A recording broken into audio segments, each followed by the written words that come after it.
এখন আর ভিডিও বানাতে একদমই ভালো লাগে না সত্যি। যখন নতুন ছিলাম তখন দেখা গেছে শখে, শখে ভিডিও বানাতাম। খুব ভালো লাগতো। বাট এখন তো ভিডিও বানাতে একদমই ইচ্ছে করে না। আর ভিডিও বানিয়ে বা কি লাভ? এত কষ্ট করে সুন্দর করে ভিডিওগুলো বানাই, ভয়েস দেই। বাট এই ভিডিওতে কোনো ভিউ হয় না, লাইক কমেন্ট হয় না। যারা বড় পেজ তাদের তো মোটামুটি ভালোই ভিউ হয় বা মানুষ লাইক কমেন্ট করে। বাট আমরা যারা ছোট পেজ, যাদের মানে নতুন আসছে আমরা, আমাদের পেজের অবস্থা তো খুবই খারাপ। মানে কি করব? এমন একটা অবস্থা যে পেজ না এখন ধরে রাখতে পারতেছি না, ছেড়ে দিতে পারতেছি। একটা মায়ার কারণে ছাড়তেও পারতেছি না।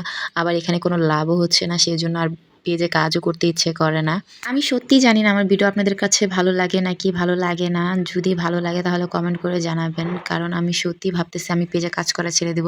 কারণ যদি কেউ আমার ভিডিও পছন্দই না করে, নাই দেখে, তাহলে শুধু, শুধু ভিডিও বানিয়ে বা কি লাভ? এত কষ্ট করে কি লাভ? তো যাই হোক, হ্যালো আসসালামু আলাইকুম সবাইকে। আমি আফরিন আবার চলে আসলাম একটি ডেইলি ব্লগ নিয়ে। তো আজকের ব্লগে আমি এই তো রান্নাবান্না সারাদিন কী, কী খাওয়া-দাওয়া করলাম সেগুলো আপনাদের সাথে শেয়ার করব। আর একটু আমার মনের কথা আপনাদের সাথে শেয়ার করলাম যে আসলে ইদানিং আমার একদম ভিডিও বানাতে ভালো লাগে না, পেজে কাজ করতে ভালো লাগে না। এত অ্যাক্টিভ থাকি তারপরও আমার পেজের অবস্থা খুবই খারাপ। কারণ মানে আমার ড্যাশবোর্ড পুরো লাল হয়ে গেছে। তো এটা কিভাবে আবার ঠিক করব বুঝতেছি না। এত কমেন্ট করি, সবার ভিডিও দেখি, অ্যাক্টিভ থাকি। তারপরও পেজের অবস্থা এরকম। কোনো উন্নতি হচ্ছে না। তাহলে ভিডিও করে কি করব? আর আমি সত্যিই জানি না আপনারা আমার ভিডিও পছন্দ করেন কিনা। যদি সত্যি পছন্দ করেন তাহলে একটা কমেন্ট করে যাবেন, লাইক কমেন্ট করে যাবেন। তাহলে আমি বুঝবো যে আপনারা আমার ভিডিও পছন্দ করেন। আর আমি কোন টাইপের ভিডিও বানালে আপনারা সবচেয়ে বেশি পছন্দ করেন বা দেখেন সেটা আমাকে একটু কমেন্ট করে জানাবেন। তাহলে আমি পরবর্তীতে সেই টাইপের ভিডিওই বানানোর চেষ্টা করব। আমি মাঝখানে আমার ভিডিওর কোয়ালিটি একটু চেঞ্জ করে ফানি ভিডিও বানিয়েছিলাম। ভেবেছিলাম ফানি ভিডিও বানালে হয়তোবা ভিডিও ভাইরাল হবে, বাট কিছুই হয় নাই। তো সত্যি আমি নিরাশ হয়ে গেছি যে আসলে কি টাইপের ভিডিও বানাবো, কি টাইপের ভিডিও বানালে হয়তো ভিডিও ভাইরাল হবে।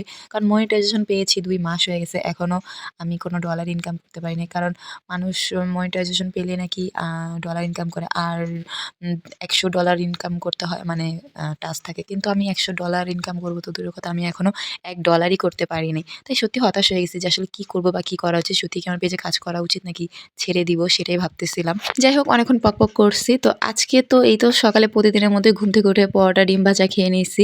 সকালে নাস্তা করে এই তো রান্নাঘরে চলে আসছি। আজকে ফুলকপি দিয়ে আমি তরকারি রান্না করেছি। আর ফুলকপির যে ডাঁটাটা সেটা দিয়ে আলু দিয়ে আমি ভাজি করেছি। এবার ফুলকপির ডাঁটা দিয়ে কে ভাজি খেয়েছেন কখনো সেটা কমেন্ট করে জানাবেন। আমি অনেক আগে খেয়েছিলাম। তো আজকে আবার ট্রাই করলাম। তো এটা আসলে ভালো খেতে, অনেকটা মানে মূলার মতো লাগে। আমি ১ম এ ফুলকপির ডাঁটাটা সিদ্ধ করে নিছি। সিদ্ধ করে পানি ফেলে তারপরে আলু ভাজির মতো কুচি, কুচি করে কেটে এখানে আলু দিয়ে ভাজি করে নিছি। তো আর সাথে আমি সিম, আলু, ফুলকপি দিয়ে নিরামিষ তরকারি রান্না করেছিলাম। তো এই তো ছিল আজকের ভিডিওটা আমার। সবাইকে অসংখ্য ধন্যবাদ। সবাই সুস্থ থাকবেন, ভালো থাকবেন। আমার জন্য বেশি, বেশি করে দোয়া করবেন।